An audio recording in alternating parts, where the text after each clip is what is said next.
فاسألوا أهل الذكر إن كنتم لا تعلمون. ورحمة الله وبركاته.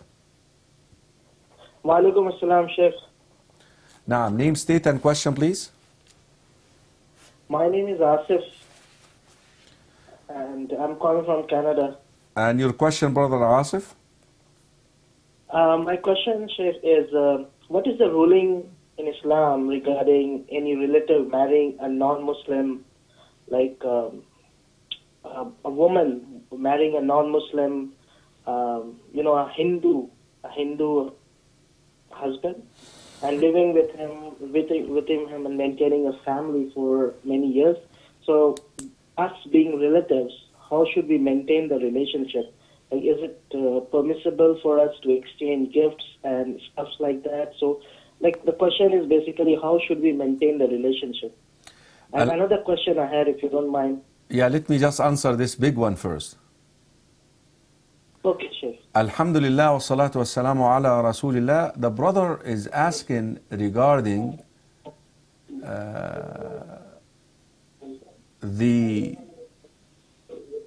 a Muslim woman marrying a non-Muslim. Whether he is a Christian, whether he is a Jew, whether he is a Christian, whether he is a Jew, or whether he is a Hindu, the only one a Muslim woman can marry is a Muslim man. It is not permissible for a Muslim woman to marry but a Muslim man. Now, if there is a Muslim woman who goes ahead and she marries a non-Muslim, then this is for sure evil. This is evil. And the Prophet ﷺ says, من رأى منكم منكرا فليغيره. Hadith Abi Sa'id al-Khudri رضي الله عنه في صحيح الإمام Muslim, whosoever sees an evil, let him change it with his hand. Now, can you force that woman by force? Can you force her to abandon that husband and leave that relationship? Most probably you're going to end up in jail if you do this. طيب. Then you go down to the next level, which is the tongue. That you speak to her kindly, nicely about her wrongdoing. What you're doing is wrong. It's haram. I'm your relative. I love you for the sake of Allah. This is if you're brother or sister, whatever, you can use that language. I care about you. I want your welfare. Please, and keep working on that for a while. What if she does not heed? She does not listen. She insists, and she doesn't want to abandon that unlawful relationship. I wouldn't call it marriage here. I think I used the term marriage mistakenly. She's basically sleeping with a man. Because marriage, according to the Sharia, this is not a valid marriage. This is not a valid relationship.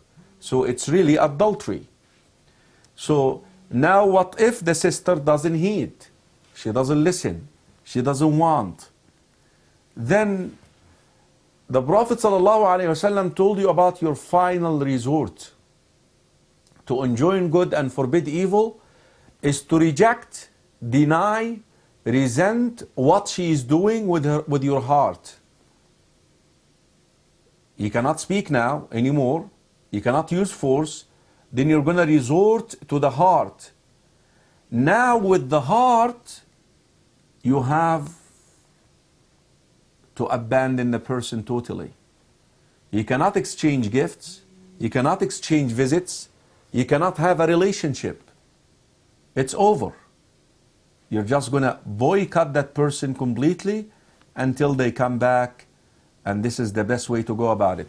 But now, should you just go into boycotting right away without going through of course, I wouldn't encourage you to use the hand, but at least the language, the da'wah with your tongue, that you talk to her about her wrongdoing, and you spend some time doing that, and you try to educate her about that she's a Muslim woman and this is going to cause her to lose her akhirah and so forth, you spend some time with that as long as she's still listening to you.